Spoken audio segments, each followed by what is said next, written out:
Hello, hello, hello, hello, hello, hello, hello. It's Yay, aka MODISHYE, and today I'm going to share the 3 things I did or would do if I were a second-year college or university student.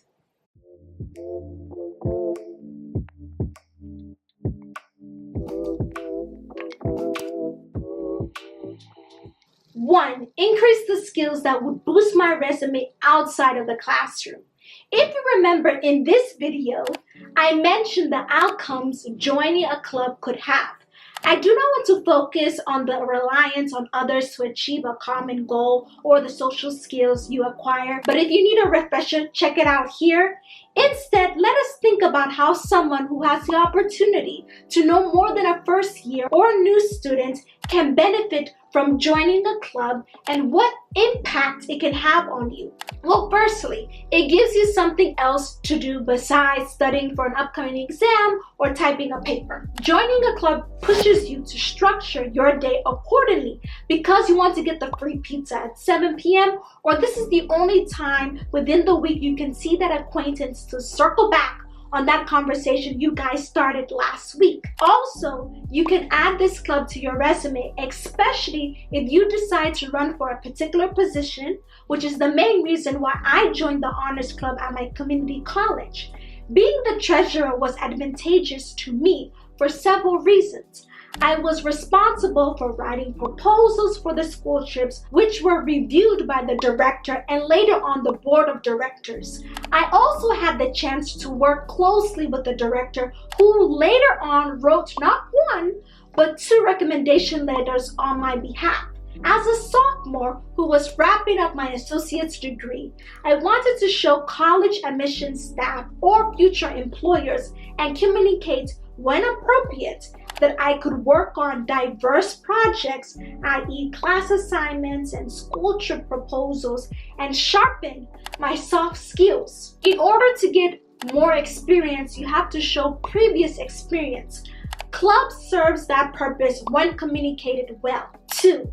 Explore internship opportunities. According to Oxford Languages, an internship is defined as the position of a student or trainee who works in an organization, sometimes without pay, in order to gain work experience or satisfy requirements for a qualification. We know from the freshman video the importance of getting acquainted with our professors. Yes, but now as a sophomore, you can leverage those connections to see if they know or have information on how you can increase your limited knowledge on a specific subject through shadow work like I did as a legal intern. Of course, you can browse and see what available opportunities are out there using websites like Glassdoor, LinkedIn, but asking your professor can bypass, at the very least, help you figure out what opportunities to look for. Many wait till junior year to start looking for internships, but if you start earlier than the crowd, you have more metrics to share and can describe how you added value to a particular organization or company on your resume. This is essential, and if you want to know some resume tips, you can check out this shorts right here. From the definition, we know an internship may not always mean an income will be associated with the work you do, but the value you decide to learn can bring an income in the long run. That's not to say if you find paid internships, don't take them. Of course not. I didn't do that. Do a cost and benefit analysis if you need help deciding whether or not to take it. I say decide to learn because you have to do your part and absorb the information and see how you can apply it later. The same with college. College is meant to teach you skills. The way you apply them is your assignment or your responsibility. Therefore, this rhetoric that's going around that college is a waste is invalid, because if you maximize the resources and the time that college gives you, you won't be resentful in the future. If you're enjoying this video so far and think someone who is starting their college journey would benefit from this video, feel free to share this video. The internship that I did my sophomore year turned into a long-term contract, which is great. As I reflect, a part of me became too comfortable because as a teller at the particular nonprofit, the career opportunities were limited. Fortunately, because of my curious nature, I realized this, and that led me to look for more opportunities elsewhere. However, the experience gives me something to expand on during the interviews. Number 3, how to use hobbies as a stress reliever. Notice I said hobby and not passion. A hobby is an activity that is done for the purpose of enjoyment or relaxation. Passion requires a strong emotional connection or being enthusiastic for a cause, interest to a particular activity, according to ChatGPT. A hobby is not done with the same level of intensity as a cause you are passionate about. For instance, watching designing women is a hobby of mine. Creating YouTube videos as an advocate of educational reform to make the wealth gap less wide is something I am passionate about.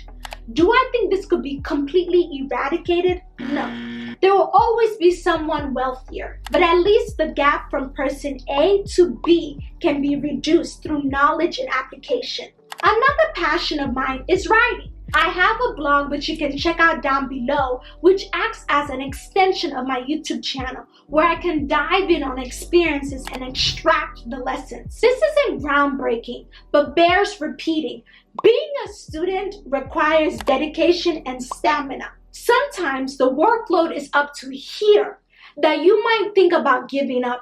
Don't. Instead, I want you to pick up a hobby that is non-school related and treat it like a reward. Reading gives me the chance to submerge into another person's story. Well, if I read a psychological thriller like The Silent Patient. A finance book, not so much. My point is, find something that will light you up when everything around you seems dreary and mundane, and something that will make you interesting that you can share as an icebreaker, because excitement is contagious. Hobbies are great and you ought to get 1 or 2 underneath your belt. But another reason why I strongly suggest for you to identify your passion is because that emotional intensity to see something through by all means necessary would not be a foreign concept. That way, when you doubt if you can make it through your concrete design course, for instance, you have something to reference that you have done previously, which will give you the momentum you need to see it through. If you like this video on the 3 things I would do if I were a sophomore, including the analogy in the last tip that I learned from Ms. Shallon Lester, please hit the notification bell so you won't miss another school advice video. If you want to know what steps to follow when asking for a recommendation letter from a professor, scroll to the pinned comment to grab the PDF that I created. Thank you so much for listening, and I will see you in the next video. See ya!